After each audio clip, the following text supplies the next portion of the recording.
That's a lot of people. So thank you very much, everyone, for staying until the last talk of the day to hear me speak about pipelines. I know it can be somewhat of a scary word. So just to be really clear, right out of the gate, when I talk about pipelines in the context of this talk, I mean tools and scripts that you use to automate, the tedious setup work. So all the little manual steps you would need to take when importing your external resources into Godot to make them actually usable in gameplay.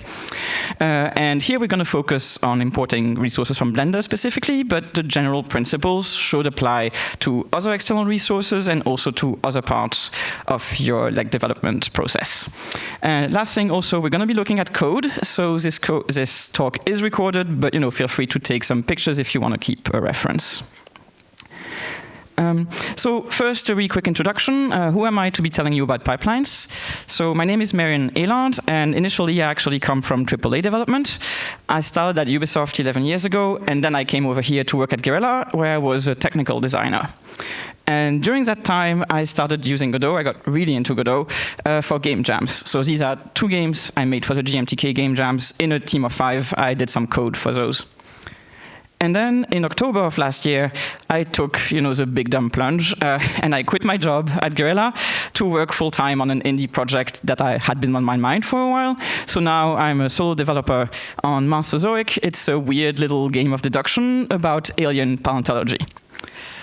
You might notice in this whole profile that I'm not an engineer and I'm also not a Blender wizard, because there's this notion about tools sometimes that, you need to really know the software really deeply, you need to be an engineer. I'm here to tell you, you really don't. This is a beginner-friendly talk, and if I figure this out, you're going to be able to also make your custom process. But as you can imagine, AAA development and solo dev are massively different, so I'm essentially having to relearn everything. But there's one piece of my AAA experience that I'm really taking with me into solo development that I think remains entirely valid, and that is a good pipeline will save your life. And yes, this also applies to solo devs and very small teams.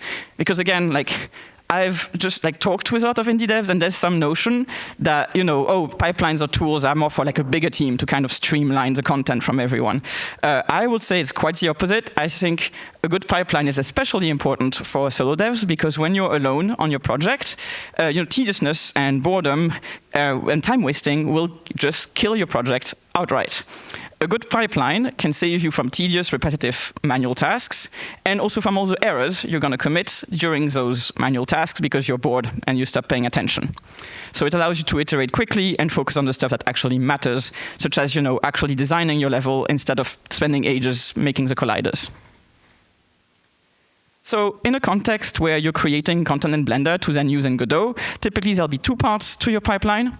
There's what you're doing in Blender to properly structure and prepare your content for export. And then there's what you're doing in Godot to receive and import that structured content and get it immediately ready to use in game. So through this talk, I'm going to go through several suggestions on how to set up this kind of cycle. And hopefully it should be immediately obvious how to use these techniques on your own project, even though I'm going to be using examples from my use cases. So let's start with the first example of a problem I encountered on my paleontology game.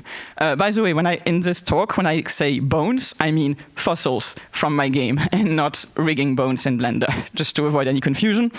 So in Marsozoic, I have some gameplay where you can assemble fossil bones like this together to kind of figure out what a creature looked like. And the bones attached together with those attachment points, that's those yellow balls that you can see here. So obviously, these attachment points are positioned in a specific way for each model, for each fossil model, and they're an important gameplay element. So they have a scene in Godot with a collider, a script to handle when they attach, detach, all of that.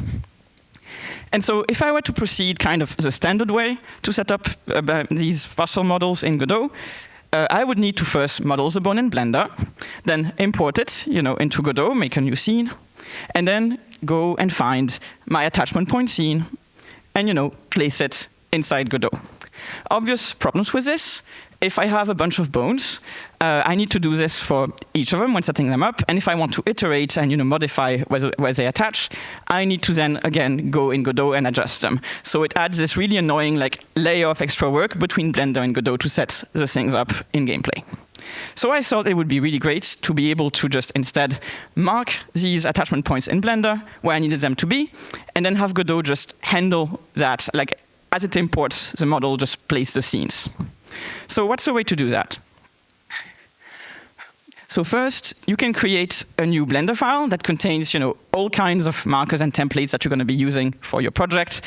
In this case, I made this super simple attachment point marker. It's literally just, a ball.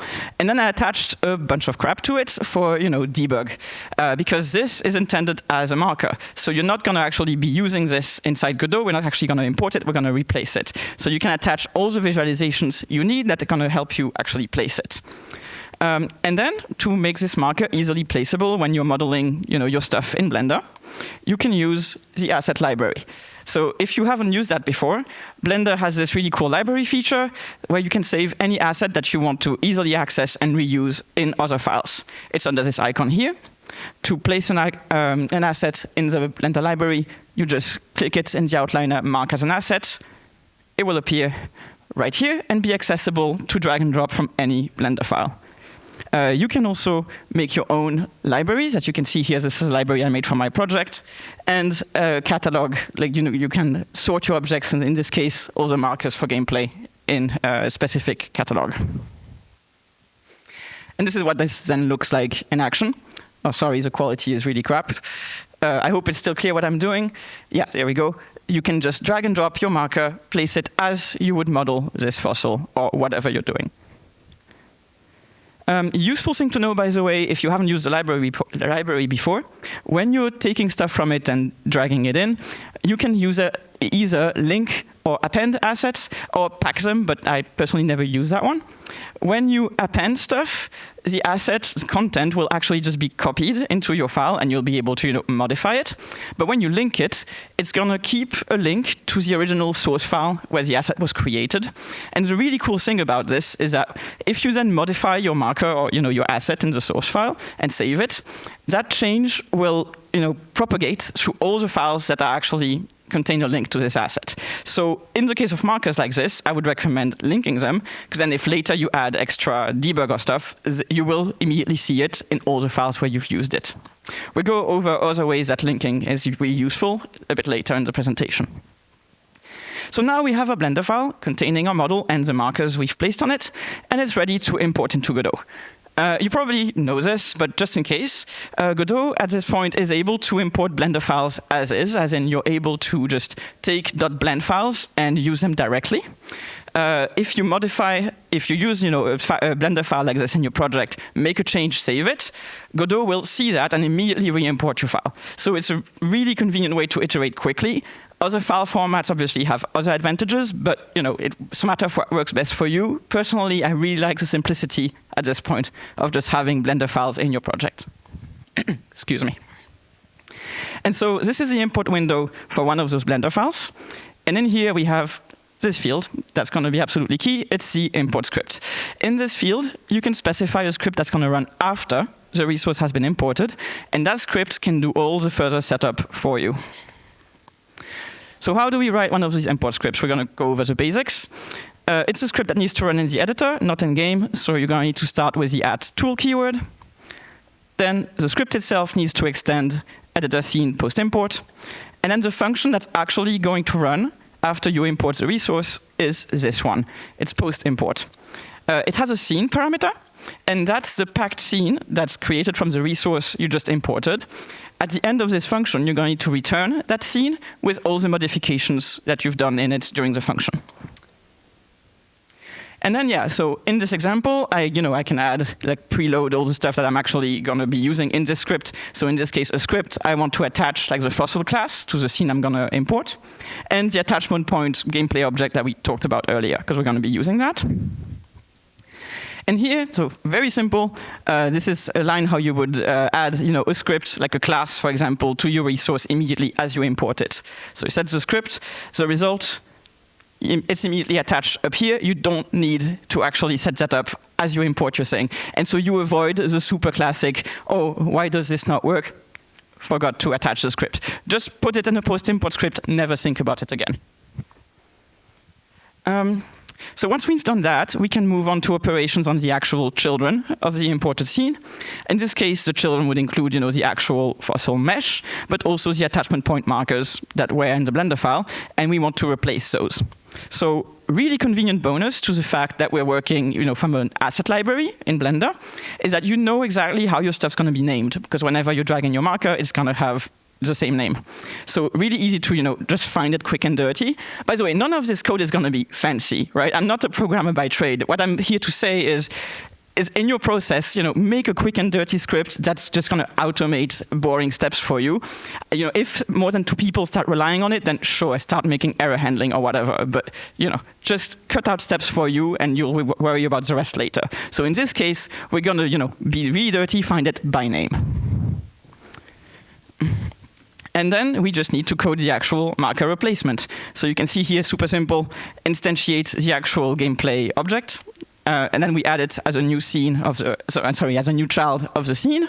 We give it the same position and rotation as the marker we found, and we freeze a marker. So marker's gone, instead, gameplay object with the same position rotation.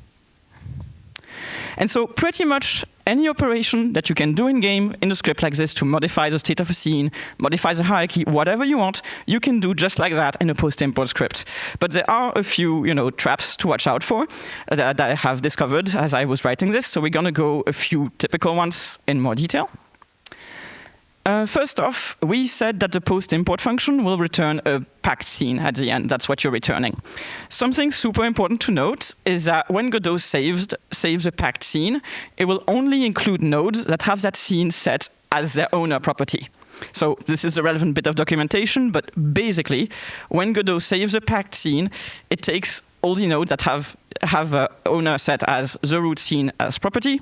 And so when in a post-import script like this, you're adding a node, you need this line right here to set the owner of the node as the scene. Otherwise, when you return the scene, that node's not going to be coming with it. Second trap. While we're running these post-import operations on our imported Blender scene, we're not actually considered to be inside a proper scene tree yet. And as such, we don't have access to any global transforms on the nodes of the scene. So this is like a snippet of code of the Godot source code. And as you can see in here, if you try to access a global transform while we're not actually inside a scene tree, it's going to fail with this error. So instead, in a post-import script, you're going to need to use local transform, position, rotation. They're all going to be relative to the origin of your Blender file, so your stuff's going to be positioned just fine.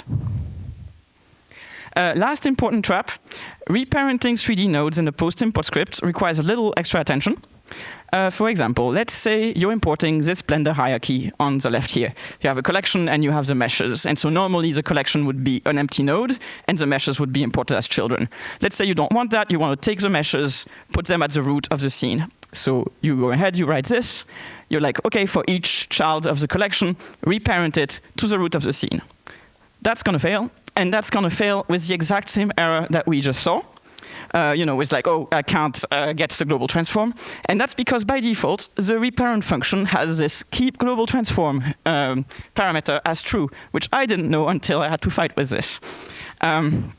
So basically, like really easy way to avoid it, but you need to know it, is specify the keep global transform as false. It will work fine. Alternatively, you can also use remove child and add child. They don't do anything with global transform, so that will work fine as well. Other, like less important thing, but still, you probably want to, as you see, remove, like set the owner to null before you do reparenting, and then after reparenting, set it to the scene again. Because if you don't do that, and you attempt to reparent something, Godot's going to get worried and be like, oh, are you sure? Like reparenting this might, like screw up the ownership. So just reassure Godot, set the owner to null, set your owner back afterwards, saves you a warning. And so with these caveats in mind, here this is super simple script that in this case will replace all markers and import with the attachment point gameplay objects in the same spot. That's what that looks like in action. Like I barely sped this up, so this is what it would look like in your actual workflow. You take your markers as you're working in Blender, you place them. Write that. Come on, Marion works faster. Yeah. And then you hit save in Blender. You're in the Godot project, so instantly reloaded, custom scripts applied. As you can see, these two attachment points are now the actual gameplay objects. And at this point, this fossil is ready. I can just start the game. It will attach, detach just fine. Now also, yeah, if we then go ahead and make a change in our fossil file, we adjust the markers like that. We save again. Blender sees it. Godot sees it, re-imports it. Marker has moved as well. So iteration in Blender, immediate result. Again, this works like in-game immediately. Okay, but now you may be thinking, right, but it's going to be a huge pain to specify this import script here in the import window for each individual resource I have. I can't do that. I have so many. Thankfully, there's a trick for that. It comes in the form of this slightly hidden import doc over there. Once you have that doc open, you can actually use it to apply import settings, including import scripts, to entire batches or folders of files at once.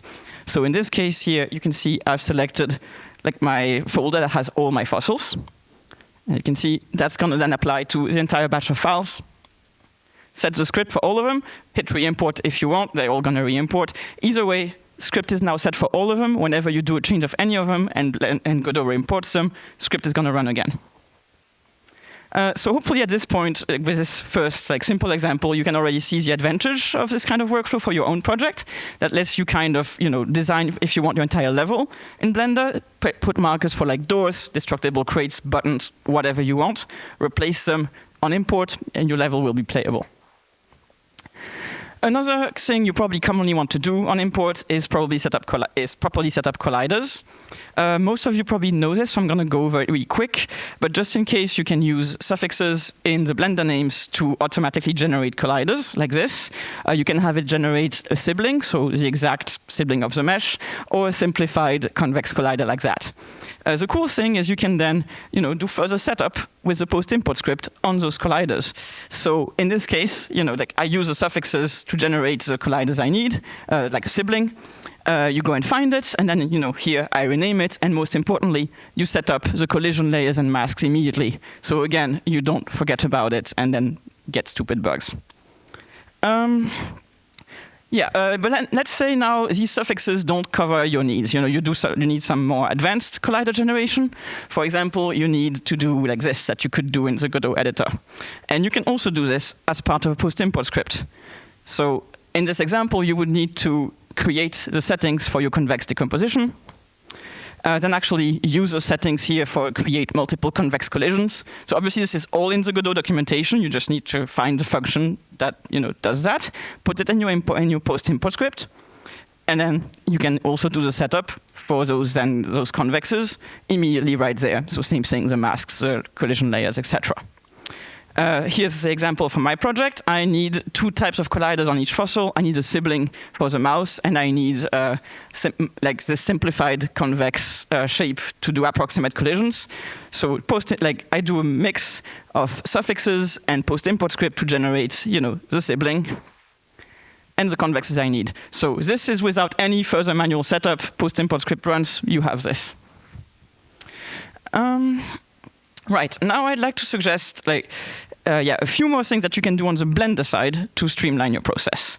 For that, we're going to go and look at another example from my project. In Mesozoic, some fossils need to come with muscle scars. That's markings on the surface of a bone that the player can click with a mouse and pull muscles from to attach between bones. And so this is how I would do it in Blender step by step. So you can see it's a little more complicated than just placing a marker and replacing it, because I want the scars to be actually modeled individually for each fossil, like on the surface, but then actually function as a gameplay object. And so step by step, I would need to select the faces, duplicate them, separate them, reset the origin, place the material, rename it. Lots of tediousness, and I'm going to have a lot of those. So how do we automate that? That can happen in the scripting tab in Blender. So we're going to be looking at BPy now. That's Blender's special Python API. There's a full online reference for BPy. That's what you're seeing here.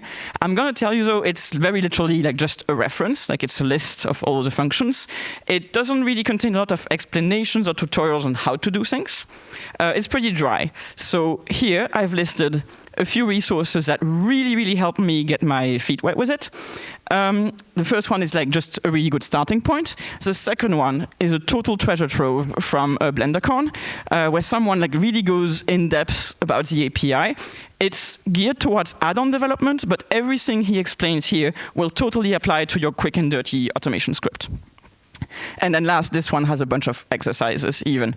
I'm taking a second to talk about this documentation here because, well, first, I didn't find like BPy was hugely documented online. And second, BPy is weird. And I'm going to talk about why in a second. If you have experience with it, you probably know what I mean. So here is Blender's scripting tab. That's the script I ended up writing to automate the creation of muscle scars. We're going to go over some really basic tips. First one, when you start writing a script in Blender, make sure to toggle the system console. That's going to give you an actual console that you can print out to and get errors in, because otherwise you're going to have a bad time scripting. Second, really cool one. This console here on the bottom will actually print out all the functions that Blender is using as you're normally using the editor. So a really good way to start automating a process is to first do it manually, see what this console prints out, and look at the BPy reference for the function that you see printed out. And that will typically point you in the right direction. And so you may remember I said BPy was weird. Again, of course, what you're going to need to do in it with it is going to really depend on your project, but just so you understand the general concepts. It's a bit hard to explain why it's weird, but basically, instead of writing a script that will do the operations you need behind the scenes, it's going to feel more like you're writing a script to like marionette the editor. Like you're not gonna, the script's gonna use the editor like an actual user. Very practical example. I want to duplicate an object. Well, there isn't really a function in BPy that says duplicate and takes an object as a parameter. That's not a thing, because in the Blender editor, normally, if you want to duplicate something, you would select it, then do a duplicate operation, and whatever's selected is going to get duplicated. And so that's exactly what you need to do in script. So in this example, I go and find this object by name, and you select it as true. So now this object is actually selected in the editor, and you run just this run-of-the-mill duplicate operation. Object's duplicated, but as you may notice, this duplicate function doesn't actually return anything. It doesn't return a reference to the object we just created. So how do we find that? And I spent an inordinate amount of time on Stack Overflow going, how do I find the thing I just duplicated? And here's the kicker. This is the actual suggested way on Stack Overflow. Is you would find a list of all the objects in your scene before the duplication. You get another list of the objects after the duplication. You do the difference. And the difference is your newly created object. So that's, a simple example. You understand how it's weird. So it takes a little bit of getting used to, but once you wrap your head around it, you can automate really powerful things quite quickly. And yeah, here it is actually working. So now this muscle scar script just paints the faces. Oh, OK. Cool. Well, you saw it. Yeah, you select the faces, run the script. It does the whole thing. It sets the material, everything. Thank you. There we go. There we go. Thanks, computer. OK. There we go, yes. Once you've written a script that automates the process, just make an easy-to-access button out of it. There's several ways to do that. This simple add-on works super well for me. Just, takes any script, makes it into a button. Here's what that then looks like as you're actually working in Blender. Hit that very pixelated button. Muscle scars made. Yeah, and then once you've automated, some tedious process in Blender, so you have the assurance that your things are always going to be created and named properly. And then you can easily, in your post-import script in Godot, receive and treat that object. So here, a section of my post-import script where it's going to get that muscle scar that we know has been properly created, set it up. So it gets the muscle scar class script set on it, it gets the collision layers, etc. set up, and at this point, here's the pipeline in action. So I'm working, I'm going to create a muscle scar here, hit my button, save, go back to Godot. It sees that I have saved, it re-imports. You can see the muscle scar has been created and set up. At this point, it works in game immediately. So really, how much time do I have left? We're just going to run with it. OK, cool. So yeah, last quick suggestion. It has to do with file structure. In my project, every fossil is a different file, right? So you can see I have a different file for the skull, the arm, like the ribs, what have you. But for my design needs, it's a lot more convenient to work on an entire skeleton rather than on each bone separately. That way I can see how everything fits together, where to put the muscle scars, etc. And so switching constantly between individual files would be super inconvenient. So I wanted to have this one source file that I do the actual work in, and I wanted then those changes that I do in that source file to be automatically reflected in all the individual files without me having to do it manually. So we're going to look quickly at how we can do that using a few things that we've seen earlier in the talk. Here we go. So first, I made myself this little setup for Godot script right here. Oh, that's not the one. Yes, thank you. Here we go. Yes, that's the one. So that goes, that can easily, you can make yourself a script that will go through your the hierarchy of your Blender file and sort it as you need, and also ensure stuff is named properly. So this script, for example, will add -col suffixes if I've missed them somewhere. But importantly, it's going to make collections for each, for what every individual file needs to contain. So in this case, that would be the mesh for a bone, and then all the attachment point markers and the muscle scars that need to go with it. It gets packed into one collection for each. And then, so each individual file that actually contained in the Godot project only needs to contain a link to that collection in the source file, and nothing else. And the really cool thing is that for Godot, this makes zero difference. Godot will import this file and act as if the actual content were actually there. And this is really powerful.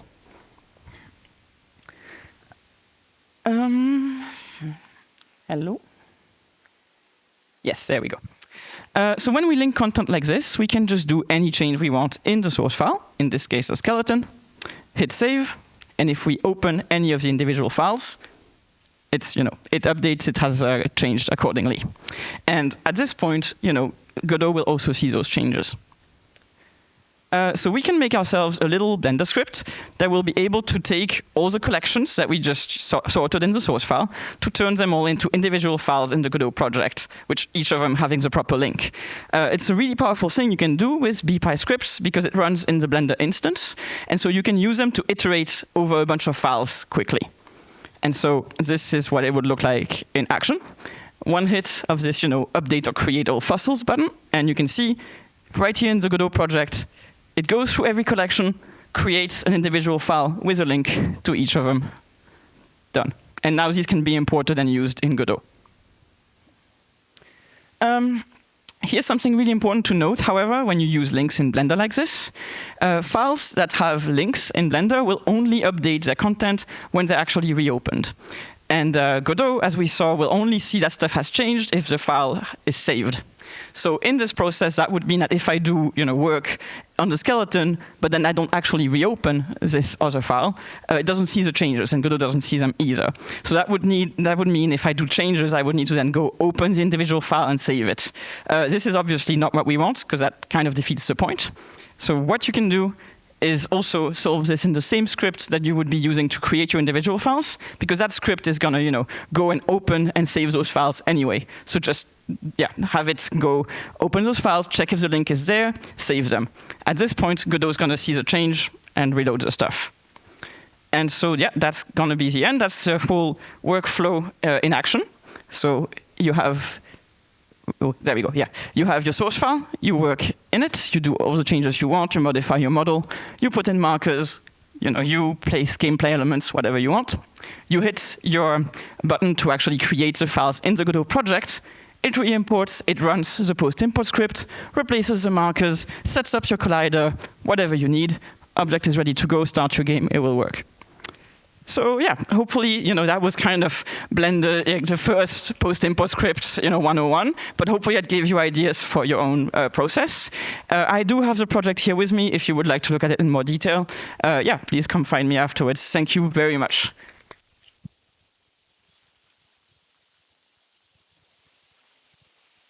There's any questions? I don't know. If there are. Yeah. I don't know how much time we have, but any questions? We could do 1 or 2 questions. Anyone questions in the audience? Well, if not, then oh yeah. Oh yeah.